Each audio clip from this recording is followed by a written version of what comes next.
All right, guys, welcome to the Investor's Guide of Memphis Real Estate. My name is Dean Harris, and as always, I'm with Douglas Skipworth. How are you? Hey, man, doing great. Great. We bring you this podcast to give you the boots on the ground knowledge to be a successful real estate investor here in Memphis. Please like and subscribe to all of our channels, YouTube, Facebook, Spotify, wherever you listen to your podcast. Show sponsors are listed on the screen below. I say this every one time, but I'm going to say it continue to say it. We can't do this podcast or run our business without those show sponsors Amen. on there, so please support them. Zoom calls, guys, I'm right on the verge of bringing the Zoom calls back. I've had some people email in and say they're interested. If you would like to be part of that, Dean@CrestCore.com. I also help buyers and sellers every day here in Memphis. So if you're looking to buy, sell anything really, Dean@CrestCore.com, and I'll help you get going. On today's show, last week we're in a little bit of a list mood. Mm-hmm. Top 5, this and that, and I think next week we might do the worst things you can do as an investor. So today we're going to do top 5 things to ask your real estate or your investment real estate agent. So if you're out there That's good. beginning your journey into real estate investing, or you've been in it and you don't have, that source and that contact, these are some things to do when you reach out to that person. I'd like to start off by saying shame on all of you if you don't use the brokerage here at CrestCore and my team. Just absolute shame on you. But no, I'm kidding. I just want you guys to make sure that whatever representation you've got, whatever property source, whatever lead source you're using, that you've talked to this person, they're qualified to help you. In Memphis, we have a little bit different real estate market. Half of our transactions here are investment real estate transactions in Memphis, in the loop and the 350,000 parcels. Every year, it's about 50% are investment deals. So there's a lot of agents and there's a lot of people that are selling investment property in our city that might be qualified, but might also not be qualified to help lead you down this. So today, we're going to get into, we have 5 or 6 of these. We're going to get into the top 5 things to ask your investment real estate agent. First question I would ask, the very first question, do you own rental property yourself? I would begin or end it with that. Some people might want to go a little further, Me personally, if you're not asking me and you're asking someone else, I know that I have explored other real estate markets in our country. Yes. And the first question I ask on the phone is, do you own any rental property yourself? If the answer is no, I'm going to give them an opportunity to talk about the investment market for a minute. Yeah. And if things don't really start to jive and make sense real fast, I'm going to move on to the next person. Yep. Why, in your opinion, is that so important? Why do you think as an investor, you're an investor, if you go and talk, why would you think that is supremely important? It's pretty simple. I mean, it's simple. I just I don't know how you could do it. I mean, it's like, how are they going to understand, because in my experience, investing is not what you do, it's who you are. Like I'm not working over here. It's like I'm an investor. Like as a listener, you are an investor, and as an agent, are you helping investors, or are you an investor yourself? And so it's like, man, you want to work with people like yourself, like who are actually investors who understand where you're coming from. We've talked about this before, but it's like you don't want to go to the doctor who's not taking their advice, who's doing all the bad things they're telling you not to do. Yeah. You certainly don't go to an optometrist for shoulder surgery. No. You definitely don't go to a commercial real estate agent that sells commercial properties and have them show you your residential home out in Carryville. You just don't do it. And they wouldn't do it. And most, I know this. I was approached before Christmas about showing property in the $800,000 and $900,000 price range. Great commission. I don't do that. I'm not any good at that. No. I wouldn't be the best asset for that person. So I referred that business out. I'm hoping that whoever you speak with will do the same thing. If they don't have that in experience versus just taking you on and leading you down a journey, what I really hope is that you ask them if they own rentals and they say yes. I think that's kind of like the green light to keep moving. Yeah, and I think you have a topic down here to talk about this. And so I'm going to save it for kind of some of those questions and what that conversation would look like based on that. That's right. How long have you focused on selling investment property? So see, you're weeding out someone right now who does not know what they're talking about. Yes. Do you own? Okay. How long have you been selling this product? 6 months, you've got 8 transactions. Right. Or shameless A plug, lifetime.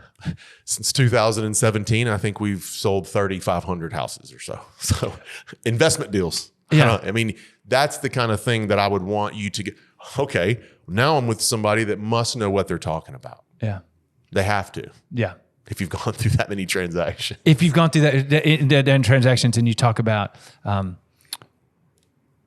how long and then what types, right? Mm-hmm. Do you, how long you been doing this and what types are you doing? Are you doing buy and holds? Are you doing fix and flips? Are you doing short-term rentals? Are you doing kind of medium-term rentals? Are you doing small multifamily? You do larger multifamily, like small commercial? Like what, as an investor agent, what are you doing? And what do you specialize? What have you done? What do you own? I would assume you would ask, and I haven't used because I'm in the industry, I've used my own license and I haven't asked this, but I would assume you would ask a residential agent the same thing. Would you not ask them? Maybe you could attest to this because I haven't used one, but wouldn't you ask a residential agent, hey, where's your focus? I want to buy homes in Collierville. Oh, you focus in Bartlett. Oh, well, maybe I should, you know what I mean? Maybe you should use that agent over there. So where do you live? We have somebody in here who's working part of your team, who's working with somebody who wants to move in the same neighborhood. That's right. So it makes it's super easy. And he knows everything about Collierville. Yes. He knows everything about He knows everything about it. It's like the same with an investor agent. Yeah. An investor agent is going to know all the ins and outs. Again, we're going to get to that question. But here's what I'm going to call timeout. Yeah, let's do it. 2023, Memphis Area Association Realtors, the Memphis metro area, top salesperson in number of transactions at 291 transactions. Dean Harris. Thank you. Big year. I know. Thanks for saying that. You didn't have to. I didn't have that. Timeout. It's part 2. Yeah. Is Memphis Area Association of Realtors 2023 top agent in sales volume, $30.5 million. Dean Harris. So first in transactions and first in volume. Congratulations. Thank you. City leading for the whole region. Way to go. I appreciate that. I didn't know you were going to say that. It was a big year. We had a massive, massive year. And I haven't said a lot about it because in all honesty, the real estate industry has suffered in 2023. Like as a group, as a whole, agreed. A lot of agents are down kind of, and I hate it for that scenario. But I will say this, the team and I have worked along with you super hard to get those transactions done and to get those on our belt. You said this, I believe it's happened 2 other times. In the past 20 years, it's happened 2 other times. Yeah. To lead in transactions and sale volumes in our area. And so congratulations. It's just kudos to you. Yeah. Well done. Your team, everybody. I appreciate you saying that. And that's piggybacking on there, not everybody's going to have those numbers every year. I won't have those numbers next year or this year. But the point, I think, to bringing that up is finding someone who is entrenched in the business. In your business, right? Not investing business. In your business, entrenched in it. And that's what, with my clients, I hope that the message comes across. Like I own a big portfolio now of single family homes that are buying and holding and renting. I'm doing the same things that you guys are doing. And I think that my point was to just give you congratulations. Yeah. It wasn't any ulterior motive. That said, I think the reason you were number 1 in both is because of those first 2 questions that we asked, which is, are you an investor and how long you been doing it? And because you say, heck yeah, I'm an investor. And man, I've been doing this a long time, decades now. Yeah. I think that's why you became number 1. Yeah. Because you were able to utilize your experience to serve all of those sellers who needed to sell, but all those buyers who needed to buy. So kudos, every single time, thank you. Every single time I have the conversation with a new client, and it's 5 to 8 times a week, we have new clients come in that are interested in Memphis. And I always, as part of my kind of pitch, is discuss my rental portfolio. I don't get into all the details, but they definitely understand at the end that I have a large portfolio of rentals with that comes the experience. That's what Yes. they care about. That's what they I don't care about. usually ever tell them how many. It doesn't matter. Yeah. A large enough portfolio for it to matter, and then talk about that experience that goes along with having that large portfolio has given me credibility with buyers before they even see me or know me or what have you. This podcast years ago did the same thing.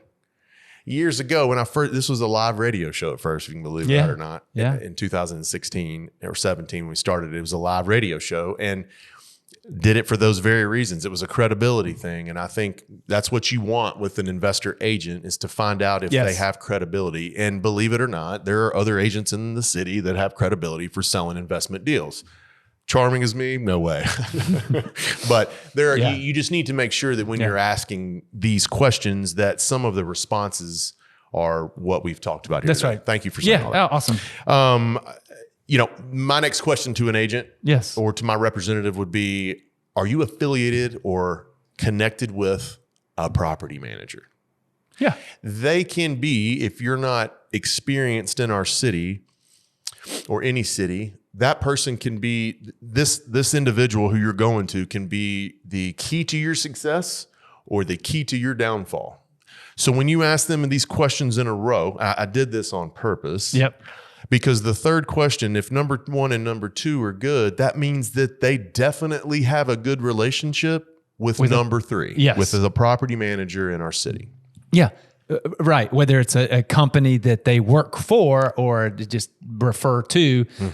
But yeah, I kind of go with that in that sense, which gets to that question. But basically in this conversation, it's like, hey, well, do you use that property management company? Do you use those vendors? Are you using that leasing agent? Are you using the same process to manage your properties that you're out recommending to others? So, or do you practice what you preach? Do you practice what you preach? You know, you're eating your own cooking and you're putting your money where your mouth is. That's one thing I love about our vendor partners. Yes. Because I use them all, every one of them. All of them. I mean, religiously, I use every one of these guys for my own rental business. So yes, we do practice what we work preach. Closely with those guys all day, every day. So yes, absolutely. Agree. The next question I might say is, ask them if they've sold any properties in the immediate area that you're looking for. So, if you're looking to buy in 38128, do they have experience in 38128? Because it's its animal of its own. It's not the same as the zip code right next door, 38134. They're two different things. Yeah. So to me, it would be a question on, hey, have you sold or listed or sold anything in that specific area? Yeah, I think that gets to experience. The more experience working with buyers and sellers in a specific area, the better you're going to be, better able to advise, better conversation you're going to have. So, because when you ask that, they should say, if someone's asked me that this year, the good news for me after all that stuff is yes. Yes. We have sold houses in that area. That the question is going to always be yes. So not everybody might be able to answer that, but because look, there are investor agents that focus on Raleigh and Bartlett, and they don't typically get out of those areas. So coming down to Whitehaven and Oak Haven and some of those areas are not going to be their forte. Similar, but they're still not going to totally get it. Tenant bases. Yeah, this to me is a big thing because I get this a lot. Believe it or not, I get this question frequently: tell me about that tenant base. Yeah. If you can't properly speak about a tenant base in an area, it doesn't seem like you could be able to communicate with that investor at all. Well, I'm not real sure about it. You see how the conversation just halts? Yeah. It reminds me of the last week's episode when we talked about property managers. So if you haven't watched it, you might reference back to it. But where we talked about the property manager being very familiar with that area and going into that area. So it's the same question you're asking there. It's like, and hey, also go back and watch the zip code breakdown if you haven't watched the zip code breakdown, because we lay out specifics about zip codes and like, what is the square footage, average beds, bath, year built, what's the income for the area, how many people are in that area. So you get a good sense, and a property manager should be able to do that. And an agent should be able to tell you what happens in that area. What's the economic activity in there? What all's going on? Jobs. And where are things going? Where were they? Where are they? Where are they going? Where have they been? A good agent should know that and be active in that area. There's no tenant base in the city I can't tell you about. That's right. That should be their response. Yes. So if someone else answers that's great. But I can tell you about every tenant base in our city. I can tell you what in DeSoto County, I can get into a little bit of Fayette and some Tipton as well. Yep. So that's to me, that's the knowledge that if you can tell a lot of these things, you can't get to the next question here if the first, you know what I mean? That's why I asked these in this order, because really these kind of go in order of like, are they going to be a responsible property source for you? Are they going to be a key to success for you? Yes. If you found something and someone else brought it, have a second party look at it. I've done that for a few investors, right? Hey, Dean, this property source over here sent me this property. I know I'm your client, but I'm going to buy this property, as they should if it's a good deal.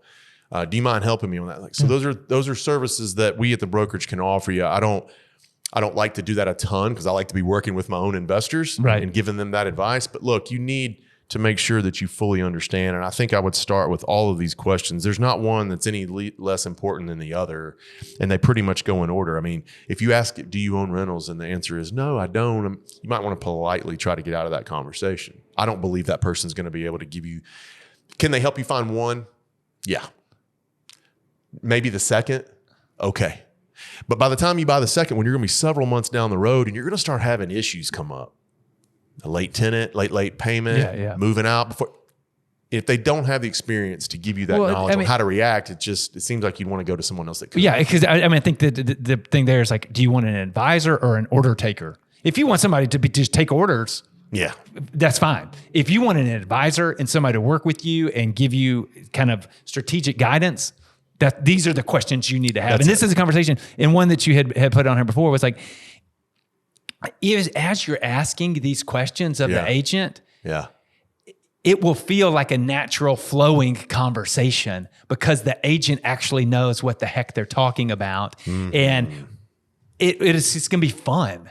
Like you're going to, whether you call it picking their brain or whether you're just talking about just the general, investing in general, you're going to learn a lot talking to somebody who answers affirmatively to these questions. If you called me and you set an appointment to talk on the phone, and anyone can do that, if you do that, you're going to leave the conversation. I just guarantee. I don't guarantee much. Yes, but I'll guarantee you this: you're going to hang up the phone going, "Dang, that's our property source. That's a team member." Because my whole business is set up for the out-of-state investor. So every question that you're going to ask me here that you need to ask is going to be answered with not a programmed right answer. It's our answer. It's the answer that you're going to get. And you're going to hang up that phone. It happens every single time. You're going to hang up that phone saying, man, I'm excited about that opportunity. This person feels like they know, because I have them tell me that. We'll get 5 or 6 deals down the road and I'll have somebody say, man, that initial conversation is what got me.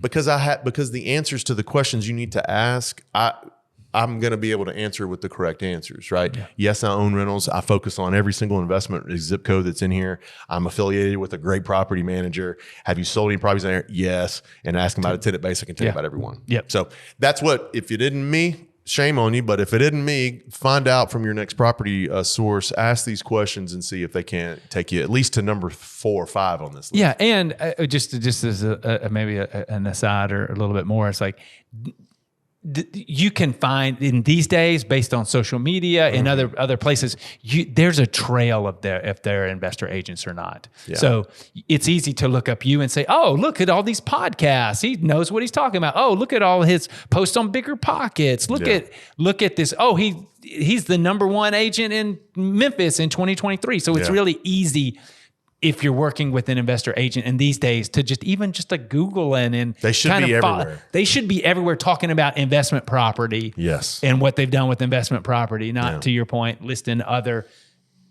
I mean, when I tell you we don't focus on anything else but this, I don't list. If you call me and say I have a $3 million home in Collierville to list, I'm going to refer it to another agent. And that is a promise. I think it's very important to keep center focused on the investment business with another sub focus on buy and hold long term. Yeah.